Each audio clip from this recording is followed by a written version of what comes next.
கடந்த 9ஆம் தேதி ஞாயிற்றுக்கிழமை காஷ்மீர்ல இருக்கிற ரியாசிங்கிற இடத்துல பஸ்ஸில் வைஷ்ணவ தேவிக்கு போயிட்டு இருந்த பக்தர்கள் மேல குண்டு மழை பொழிஞ்சு ஒரு பயங்கர தாக்குதலை நடத்தியிருக்காங்க. கேவலமான ஒரு இன்சிடென்ட் அவங்க பண்ணியிருக்கிறது. கோழைகள் அப்படின்னு தான் சொல்றாங்க எல்லாருமே. அப்பாவி மக்களை இந்த மாதிரி கொண்டு குவிச்சிருக்காங்க. 9 பேர் அதில் இறந்துட்டாங்க. கிட்டத்தட்ட 40 பேர் அந்த பஸ் வேற உருண்டு கீழே விழுந்துருச்சு ஒரு பள்ளத்தாக்கு மாதிரி இடத்துல.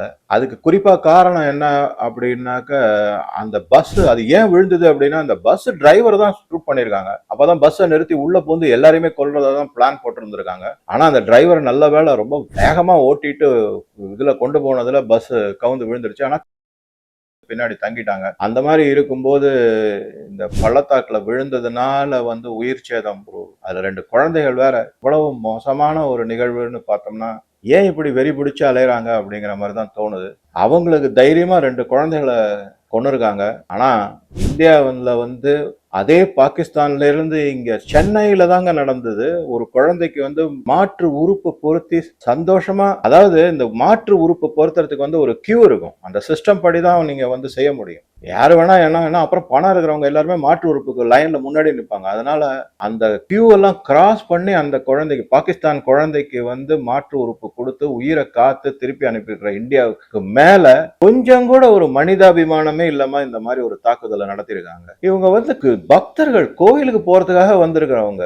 இதன் பின்னணியில என்னென்ன மாதிரி நிகழ்வுகள்லாம் நடந்திருக்கு அப்படின்னு நம்ம பார்த்தோம்னா ரொம்ப மனசுக்கு வருத்தமா இருக்கு. சரி, அது இந்த துக்க நிகழ்ச்சியை ஒரு பக்கம் வச்சுட்டு ஏன் இந்த மாதிரி செய்யறாங்க குறிப்பா பாகிஸ்தான்ல அப்படின்னு நம்ம பார்த்தோம்னாக்க, நமக்கு நிறைய தகவல்கள் புரிய ஆரம்பிக்குது. என்ன அப்படின்னா, முதல்ல ஆர்டிகல் 370யும் 35A 2019 எடுத்ததுக்கு அப்புறமா மிகப்பெரிய அளவுல கலவரங்கள்லாம் நடக்கும், போராட்டங்கள் நடக்கும் அப்படின்லாம் எதிர்பார்த்து அங்க கொண்டு போய் செக்யூரிட்டி போர்சஸ் எல்லாம் தயாரா நிறுத்தி வச்சிருந்தா ஒண்ணுமே நடக்குது. மக்கள் அப்பதான் அதை வரவேற்றிருக்காங்கன்னு அர்த்தம். காஷ்மீர் மக்கள் அதை வரவேற்றிருக்காங்க. அதோட இல்லாம கடந்த 5 வருஷத்துல பெரிய அளவுல எந்த தாக்குதலும் நடக்கல. எந்த தாக்குதலும் இது வரைக்கும் நடக்கல. 1-2 நடக்குது, நான் இல்லைன்னு சொல்ல மாட்டாங்க. அதெல்லாம் அண்டை நாடான பாகிஸ்தான்ல இருந்து தருவிக்கப்பட்டது, ஏற்றுமதி செஞ்சு இங்க பண்ணிருக்காங்க. அதை பார்க்கும்போது அமைதிக்கு காஷ்மீர் திரும்பிடுச்சா? அதை விடக்கூடாது. அதை தவிர காஷ்மீர் மக்கள் டூரிசம், அவங்களுடைய ஆப்பிள், அவங்களுடைய ஆல்மண்ட்ஸ், ரக்ரூட், இதெல்லாம் வியாபார பொருட்கள்லாம் நல்லா சுபிட்சமா ஆக ஆரம்பிச்சுட்டாங்க. நல்ல நிலைமைக்கு வந்துட்டாங்க. வியாபாரம் நல்லா இருக்கு, டூரிசம் நல்லா இருக்கு, செழிப்பா வர ஆரம்பிச்சுட்டாங்க. இதை பார்த்துதான் பிஓகேல இருக்கிற கில்கிட் பால்டிஸ்தான்ல ஓயாத சண்டை, ஓயாத தகராறு. அமைச்சாகி ஆசாதிக்கு குரல் ரொம்ப பிரபலமா ஒலிக்குது, ஓங்கி ஒலிக்குது, இந்திய கொடி பறக்குது அங்க. அதை பார்க்கும்போது பாகிஸ்தானுக்கு ஒரு கிளி வந்துடுச்சு. என்னடா இது, இவங்க ஒருவேளை பிரிஞ்சு போயிடுவாங்க. அதை மாதிரி என்ன ஆயிடுச்சுன்னா, இங்கேயும் பாஜக அரசியல் தலைவர்கள் எல்லாருமே என்ன சொன்னாங்க, பிஓகே இந்தியாவோட இணைக்கிறதுக்கு ரொம்ப நாள் ஆக போறது இல்ல, சீக்கிரம் இணைஞ்சிரும் அப்படின்னு சொல்றாங்க. அது அந்த மக்களுடைய விருப்பமா இருக்கு. அவங்க எல்லாம் இணையணுங்கிறாங்க. இந்தியாவோட எங்களை இணைச்சிருங்க, பாகிஸ்தான் வேணாங்கிறாங்க. இப்ப பாருங்க, இப்ப செப்டம்பர்ல பிஓகேல எலெக்ஷன் அனௌன்ஸ் பண்ணிருக்காங்க லோக்கல் கவர்மெண்ட்டுக்கு. அதாவது மாநிலம் மாதிரி அந்த எலெக்ஷன் அங்க அனௌன்ஸ் பண்ணிருக்காங்க. அந்த எலெக்ஷனை முன்னிட்டு தான் இந்த மாதிரி கூத்தெல்லாம் நடக்குது. தாக்குதல், தேவையில்லாத கொலைகள், இதெல்லாம் நடக்குது. இந்த மாதிரி இருக்கிற சிச்சுவேஷன், அந்த எலெக்ஷன் பாருங்க, நீங்க வேணா பாருங்க, படுதோல்வி அடையும் பாகிஸ்தான். அங்க ஒரு பப்பட் முதலமைச்சர் மாதிரி, கவர்னர் மாதிரி வச்சிருக்காங்க. எல்லாம் ஆர்மி, போலீஸ் எல்லாமே அடிச்சு விரட்டுறாங்க அங்க இருக்க கில்கிட் பால்டிஸ்தான்ல இருக்கிற மக்கள், அதாவது பிஓகேல இருக்கிற மக்கள். இது ஒரு பக்கம் இருக்கு. இன்னொரு பக்கம் பாத்தீங்கன்னாக்க, பாகிஸ்தானே ப்ளீடிங். எக்கனாமிக்கலா இருக்கட்டும், இதுவா இருக்கட்டும், பொருளாதாரமா இருக்கட்டும், பணமா இருக்கட்டும், வியாபாரமா இருக்கட்டும், ஒண்ணுமே செய்ய முடியல அங்க. அதுதான் சொல்லுவாங்க, இந்தியால without firing a bullet the Pakistan is bleeding அப்படின்னு. நம்ம ஒண்ணுமே செய்யறது கிடையாது, அவங்கள நம்ம போய் சீன்றதே கிடையாது. ஆனா அவங்க ஓயாம நம்மள சீண்டிக்கிட்டு இருக்காங்க, ஏதாவது இந்த மாதிரி பண்ணிக்கிட்டே இருக்கு. சோ இந்த காஷ்மீர்ல நல்லா இருக்கிற அமைதி, செழிப்பு, அதே மாதிரி பிஓகேல அதை எதிர்பார்த்து அந்த ஆதங்கத்தோட, ஐயோ நமக்கும் இந்த மாதிரி கிடைச்சா நல்லா தானே இருக்கும் அப்படிங்கிற இது, இந்தியாவோட எந்த நேரத்தில் வேணா இணையலாம் அப்படிங்கிறது, இதெல்லாம் தான் பாகிஸ்தானுக்கு பொறுக்காம இருக்கு. சரி, பாகிஸ்தானால இன்னைக்கு எடுத்து சரி உடனே நேரம் கோழைகள். ஏன்னா நேரம் ஒரு போர் செய்யறதுக்கு அவங்களுக்கு திறமையே கிடையாது, அவங்க கிட்ட சக்தியும் கிடையாது, போர் தளவாடங்களே முதல்ல கிடையாது. பணம் இருந்தா தானே எதை வேணாலும் செய்ய முடியும். அந்த மாதிரி ஒரு சிச்சுவேஷன்ல இன்னைக்கு இருக்கு. இதை கடுமையாக பிரதம மந்திரி மோடி அவர்கள் விமர்சித்திருக்காங்க. நிறைய மீட்டிங் போட்டிருக்காங்க. லெப்டினன்ட் ஜெனரல் கவர்னர் இவர் மனோஜ் சின்ஹாவோட அடிக்கடி பேச்சுவார்த்தை எல்லாம் நடத்தி நிலவரம் கம்ப்ளீட்டா என்ன ஏதுன்னு எல்லாத்தையும் தெரிஞ்சுக்கிட்டு, அஜித் தோவல், அமித்ஷா, பிரதமர், அதுக்கப்புறம் அதுக்கப்புறம் மனோஜ் சின்ஹா இவங்க எல்லாருமே ஒண்ணு கூடி எவ்வளவு வேணாலும் பொருட்செலவானாலும் கவலை இல்லை, வசதிகள் என்ன வேணாலும் நாங்க செஞ்சு தரோம், ஆனா ஒருத்தர் கூட விட்டு வைக்க கூடாது, அப்படி கடுமையான நடவடிக்கை எடுக்கணும் அப்படின்னு சொல்லியிருக்கு. அதற்கான ஏற்பாடுகள் நடந்துகிட்டு இருக்கு. இங்க இப்ப என்கவுண்டர் போயிட்டு இருக்கு. வந்த ஒரு இடத்துலதான் நடந்ததுன்னு பார்த்தா ரியாசி அப்படிங்கிற இடத்துல முதல்ல நடந்தது. அது அப்புறம் அப்படியே கொஞ்சம் கொஞ்சமா பாத்தீங்கன்னா 2-3 இடத்துல வந்துடுச்சு. கத்துவாங்கிற இடத்துல இருக்கு, தோதாங்கிற இடத்துல தாக்குதல் ஆரம்பிச்சிருக்காங்க. எல்லாரையும் சுத்தி வளைச்சாச்சு. இப்ப அதுல 2 கொண்டுட்டாங்க இந்தியன் ஆர்ம்டு போர்சஸ் எல்லாம். பாதுகாப்புல இருந்து எல்லாம் நல்லா இதுவாயிடும். இதெல்லாம் ஒரு பக்கம் இருந்தாலும் இதுல முக்கியமா நம்ம என்ன கவனிக்கணும் அப்படின்னாக்க, ஏன் இதை செய்யறாங்க அப்படிங்கறத பார்க்கலாம். அதுக்கப்புறம் அது மாதிரி அதை சார்ந்த வதந்திகள் வேற உலவிக்கிட்டு இருக்காது பார்க்கலாம். முதல்ல நான் சொன்ன மாதிரி இந்த அமைதி காஷ்மீருக்கு திரும்புறத பாகிஸ்தான் விரும்பல. நம்பர் 1. 2வது என்ன அப்படின்னு பாத்தீங்கன்னாக்கா, இந்த அமைதி திரும்பிடுச்சுனாக்கா மற்ற தன்னுடைய நாட்டுல நடக்கக்கூடிய உள்நாட்டு கலவரங்கள், உள்நாட்டு அதிருப்திகள் எல்லாம் இன்னும் பெரிய லெவல்ல வெடிக்கும். இந்தியாவை வளர விடக்கூடாது, வளர்ச்சி அடையவே விடவே கூடாது அப்படின்னு அவங்க கவனம் ஃபுல்லும் இந்த காஷ்மீர் மேலேயே இருக்கணும். அதுக்கே அவங்க பொருட்செலவு பண்ணணும், மற்ற இடத்துல அவங்க கான்சென்ட்ரேஷனே போகக்கூடாது, இந்த மாதிரி ஒரு எண்ணம். சரி, இதுக்கு பின்னாடி யார் இருக்காங்கன்னு நீங்க பாத்தீங்கன்னா கண்டிப்பா சொல்றாங்க எல்லாரும் சைனா இருக்கு. எப்படி சொல்ல முடியும் அப்படின்னாக்க, ஆர்மர்டு வெஹிக்கிளை பியர்ஸ் பண்ணக்கூடிய புல்லட்டை யூஸ் பண்ணிருக்காங்க பாகிஸ்தான். அந்த அவங்களுக்கு எங்க இருந்து கிடைக்கும்? சைனால தயாரிக்கப்பட்ட புல்லட். இந்த புல்லட் எல்லாம் ஆர்மில ஆர்மர்டு வெஹிக்கிள்ஸ் வந்து பியர்ஸ் பண்ணக்கூடியதுன்னு சொல்றாங்க. அதாவது ஆர்மி போகக்கூடிய ட்ரக்கோ இல்ல இதுவோ அந்த மாதிரி வெஹிக்கிள் அடிக்க வேண்டிய புல்லட் சைனால தயாரிச்சது பாகிஸ்தானுக்கு வந்திருக்கு. பாகிஸ்தான்ல இருந்து இந்த கையில கொடுத்திருக்காங்க, அவங்க அடிச்சிருக்காங்க. சாதாரண பஸ் மேல, அதுவும் பக்தர்கள் யாத்திரிகள் போற பஸ் மேல இந்த அந்த மாதிரி ஹெவி டியூட்டி இது அந்த மாதிரி குண்டு அடிச்சிருக்காங்க. அதெல்லாம் நம்மளுடைய பாதுகாப்பு வீரர்கள் எடுத்து அதை போட்டோவோட வீடியோ மாதிரி காமிச்சிருக்காங்க எல்லாத்தையும். அவ்வளவு மோசமான ஒரு செயல் இவங்க பண்ணிருக்காங்க. அவமானப்படக்கூடாது, அவங்க சொந்தமா அவமானப்படணும். அப்பாவி மக்கள் மேல இந்த மாதிரி குண்டு மழை பொழிஞ்சது. இதுல வந்து ஏன் சைனா பின்னாடி இருக்கு அப்படின்னு பார்த்தோம்னாக்க, ஷக்ஸ்கம் வேலி அங்க ரோடு போடுறாங்க. பாகிஸ்தான் அந்த இடத்தை தாரா வச்சிருது சைனாவுக்கு. அந்த இடத்துல ரோட போட்டு தன்னுடைய காரிடாருக்கு சிபிஇசி அது கிடப்புல போட்டது. ஆக்சுவலா இப்ப திருப்பியும் வந்து எடுக்கணும்னு சொல்றதுக்கு 1008 கண்டிஷன் போடுறாங்க. இப்ப புதுசா லேட்டஸ்ட் ரிப்போர்ட் எல்லாம் வந்திருக்கு அதை பத்தி. அந்த ஷக்ஸ்கம் வேலியில வந்து இவங்க ரோடு போட்டுறது வந்து பிஓகேல இருக்குது. இந்தியா அதுக்கு கடுமையான எதிர்ப்பு தெரிவிச்சிருக்கு. பிஓகே இந்தியாவோட சேர்றதுக்கு ரெடியா இருக்காங்க. அப்ப என்ன ஆகும்? சைனாவினுடைய அந்த ரோடு போடுற பிஆர்ஐல மூலமா சிபிஇசி மூலமா ரோடு போடுறது தடைபடும். அது ஒண்ணு. 2வது, இந்தியாவை சைனாவும் வளர விடக்கூடாதுன்னு நினைக்கிற நாடு. இவங்க 2 பேரும் சேர்ந்துகிட்டு இந்த மாதிரி அட்டூழியம் பண்ணிருக்காங்க. சரி, இது மட்டும் தான் பண்ணிருக்காங்கன்னு பார்த்தா 2 பேரும் சேர்ந்து ஜாயிண்ட் ஸ்டேட்மெண்ட் வேற கொடுத்திருக்காங்க. என்ன ஜாயிண்ட் ஸ்டேட்மெண்ட் அப்படின்னு பாத்தீங்கன்னாக்கா, பிஓகே வந்து ஒரு டிஸ்பியூட்டட் ஏரியா, இது வந்து யூஎன்ல வந்து ரெஃபர் பண்ணிருக்கோம், அதன் மூலமா தான் இதை சால்வ் பண்ணணும், என்னென்னமோ அடிச்சு விடுறாங்க. Joint statement. சைனாவுக்கு பிஓகேல சம்பந்தமே கிடையாது. அவங்க எப்படி பாகிஸ்தானோட சேர்ந்து ஜாயிண்ட் ஸ்டேட்மெண்ட் கொடுக்குறாங்க? அதுக்கு minister of external affairs spokesperson Randhir Jaiswal கடுமையான விமர்சனம், எதிர்ப்பு தெரிவிச்சிருக்காரு, பதிலடி கொடுத்திருக்காரு.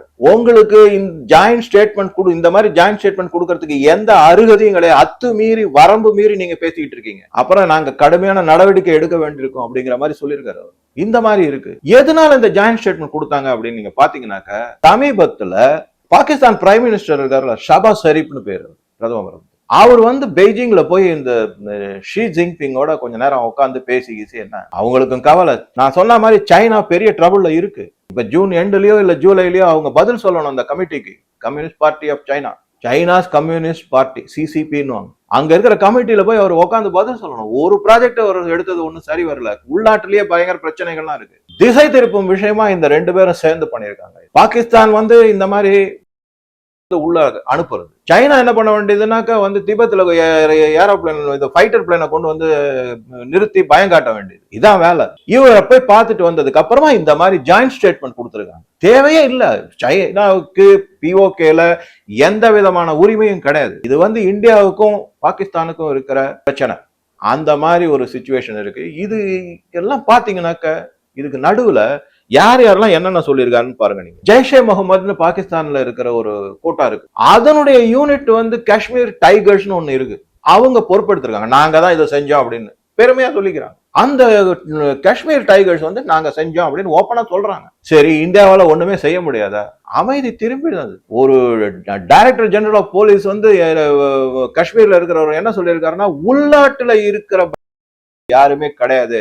இருந்தவங்க எல்லாரையும் ஒண்ணு போட்டு தள்ளியாச்சு, இல்லைன்னா சரண்டர் ஆயிட்டாங்க. இப்ப மக்கள் வந்து சகஜமான வாழ்க்கைக்கு திரும்பிட்டாங்க, சுபிட்சமான வாழ்க்கையை நோக்கி போயிட்டு இருக்காங்க. லோக்கல், அதாவது காஷ்மீருக்கு உள்ள நாட்டுக்கு எதிராக செயல்படுறவங்கள யாரும் கிடையாது அப்படிங்கிற மாதிரி. இந்த நேரத்துலதான் வந்து ரியாசி நகர்ல இருக்கக்கூடிய senior superintendent of police Mohita Sharma, அவங்க என்ன மோஹித சர்மா அப்படின்னு என்ன சொல்றாங்கன்னா, மோஹித சர்மா அவர் பேர். அந்த ஏரியா ஃபுல்லையும் நாங்க கார்டன் பண்ணிட்டோம். கல்லடை போட்டு சலிச்சு யார் யாரெல்லாம் ஆதரவு தெரியுங்க, ஆன்டி இந்தியாவா பண்ணிட்டு இருக்காங்களோ அதுல ஒரு 50 பேரை புடிச்சிட்டு வந்துட்டோம். சஸ்பெக்ட் பண்ணி அதை நூல் பிடிச்ச மாதிரி அந்த லிங்க் பூராத்தையும் நாங்க கண்டுபிடிச்சு அவங்களை அந்த கூட்டிட்டு வந்து அரெஸ்ட் பண்ணி வச்சிருக்கோம். கடுமையான விசாரணை நடக்கும் அவங்ககிட்ட. அப்படி யார் யாரெல்லாம் இதுக்கு உதவி செஞ்சிருக்கீங்க, லாஜிஸ்டிக் சப்போர்ட் யார் யாரெல்லாம் கொடுத்திருக்கீங்க அப்படின்னு பார்க்க போறோம். இதை தவிர வந்து என்ன பண்ணிருக்காருன்னா, RR ஸ்வைங், director general Jammu Kashmir police, அவர் வந்து என்ன சொல்லியிருக்காருன்னா, பாகிஸ்தான் வந்து ஃப்ரஸ்ட்ரேஷன்ல இருக்காங்க. பாகிஸ்தான் வந்து உலகத்திலேயே தெரியும், எல்லாருக்கும் தெரியும், தேவையில்லாத வேலைகள் செய்வர்களையும் உருவாக்கக்கூடிய நாடு. அந்த அதாவது வந்து க்ரோயிங் ஃபீல்டு அப்படின்வாங்க, கல்டிவேட்டிங் ஃபீல்டு அப்படின்வாங்க. அங்க உருவாக்கி இங்க பார்டரை கிராஸ் பண்ணி அனுப்ப வேண்டிய கட்டாயத்துல இருக்காங்க. என்ன வேணா செய்யட்டும். அந்த ஏஜென்ட்ஸை நாங்க சும்மா விட மாட்டோம், எல்லாரையும் பிடிச்சிருக்கோம், சும்மா விட மாட்டாங்க. கண்டிப்பா யார் வந்தாங்களோ, இப்போ 2 பேரை வந்து இது வரைக்கும் பாதுகாப்பு வீரர்களால சுட்டு தள்ளப்பட்டாங்க அந்த இடத்துல. அதுல நீங்க ஒரு நீங்க பாத்தீங்கன்னாக்க ஆச்சரியமா இருக்கும். அந்த வீரரை வந்து இதாங்க நம்ம இந்தியா பொறுத்த வரைக்கும் கேவலமான மக்கள் இங்க எப்படி இருக்காங்கன்னா, அதுவும் மீடியா பீப்புள் எப்படி இருக்காங்கன்னா, அதாவது அந்த ஒரு இறந்த காலில் கயத்தை கட்டி அப்படியே இழுத்துக்கிட்டு போறாங்க, ரோட்ல அப்படியே தரையில அப்படியே இழுத்துக்கிட்டு தான் போகணும். இதை வந்து பெருசு பண்ணி சொல்லிட்டாங்க. இதை உடனே நான் என்ன பண்ண, சரி நான் எனக்குமே அது முதல்ல அந்த வீடியோ பார்க்கும்போது இவ்வளவு என்னதான் இருந்தாலும், இறந்த உடலா இருந்தாலும் அது ஒரு மரியாதை. அப்புறம் அது உள்ள போய் நான் தேடி படிச்ச உடனே தான் புரிஞ்சுது, பாடி ப்ளூப் அப்படின்னு ஒரு டேர்ம் இருக்குங்க. பாடி ப்ளூப் அப்படின்னு அது என்னன்னு பார்த்தோன்னா, உடம்புல வந்து உள்ளுக்குள்ள வந்து ஒரு வெடி குண்டு வச்சிருப்பாங்க, நீங்க தொட்டீங்கன்னா நீங்க காலி. அதனால எல்லா ஆர்மி உலகத்துல இருக்கிற UN அப்ரூவ்டு எல்லா ஆர்மியும் சேர்ந்து SOPன்னு ஒண்ணு வச்சிருக்காங்க, அதாவது ஸ்டாண்டர்ட் ஆபரேட்டிங் ப்ரொசீஜர். அதுபடி அந்த ஆளை தொடக்கூடாது, ஏன்னா குண்டு இருக்கு, அது அந்த இடத்தையே வெடிச்சிரும். அதனால இன்னும் பல பேருக்கு சேதம் அடையும். அதனால இப்படிதான் இழுத்துட்டு போக முடியும் அப்படின்னு ஒரு இது இருக்கு அப்படிங்கிறாங்க. அதனால செஞ்சிருக்காங்கன்ன உடனே அப்பதான் எனக்கு வந்து மனசுக்கு, ஓஹோ இந்த மாதிரி ஒரு ஸ்டாண்டர்ட் ஆபரேட்டிங் ப்ரொசீஜர் இருக்கும்போது நான் வருத்தப்பட்டது தப்புன்னு தோணுது. ஆனா இங்க இருக்கிற மீடியாக்கள் எல்லாரும் என்ன மாதிரி எழுதுறாங்க, எப்படி எல்லாம் எழுதுறாங்க நீங்க பாத்தீங்கன்னாக்கா ரொம்ப வருத்தமா இருக்கு. ஹெட்லைன் எல்லாமே என்ன தெரியுமா போடுறாங்க, இந்திய ராணுவ வீரர் இறந்துட்டார் அப்படின்னா.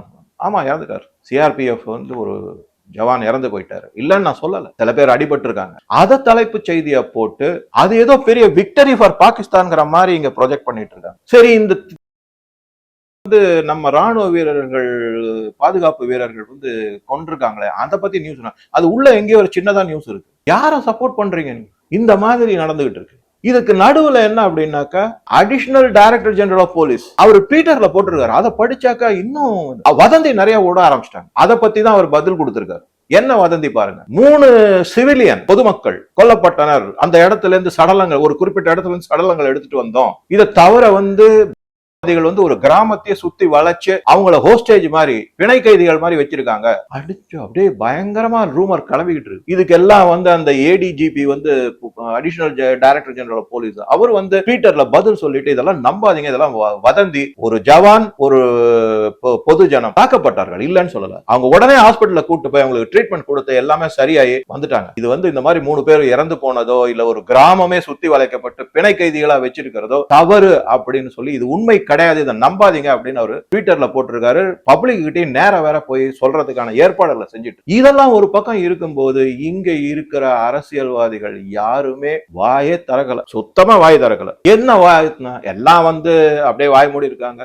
இதுல வாய மூடிக்கிட்டு இருக்கிறத விட என்னன்னா, ஃபரூக் அப்துல்லா முன்னாள் காஷ்மீர் முதல்வர் இருக்காருல்ல, அவர் என்ன சொல்லியிருக்காருன்னா, அவர்கிட்ட போய் இன்டர்வியூ கேட்கலாம். ஏன்னா எனக்கு அவருக்கு கண்டிப்பா இன்டர்வியூ பண்ற மீடியாவுக்கும் தெரியும் அவர் அடக்க மடக்காத்தான் பேசுவாரு அப்படின்னு. அவருக்கு வந்து பேசும்போது அவர் சொல்றாரு, இந்தியா வந்து பாகிஸ்தானோட ஒத்து போகணும், ட்ரேடு ரூட் எல்லாம் திறந்து விடணும், நல்லா ஃப்ரீயா பேசணும், ஃப்ரெண்ட்லியா இருக்கணும், அவங்கள எதிர்த்துக்க கூடாது, நம்ம எதுக்கு பாகிஸ்தானை எதிர்க்கணும், நல்ல ட்ரேட் ரிலேஷன்ஸ் எல்லாம் வச்சுக்கணும், போயிட்டு வரதெல்லாம் செய்யணும். அவரு பாகிஸ்தான் ஆதரவாளர் தானே என்ன இருந்தாலும். அந்த மாதிரி அவர் வந்து இந்த மாதிரி அவர் பேசும்போது, அதான் பேச்சுவார்த்தை வந்து மோடி ஏன் நடத்தல அப்படின்னு ஒரு பிரபல டிவியில, இப்ப சொல்லல, நானு கிட்டத்தட்ட ஒரு 7-8 வருஷம் முன்னாடி அகில இந்திய அளவுல பிரபலமான ஒரு டிவியில இன்டர்வியூ கொடுத்தாரு.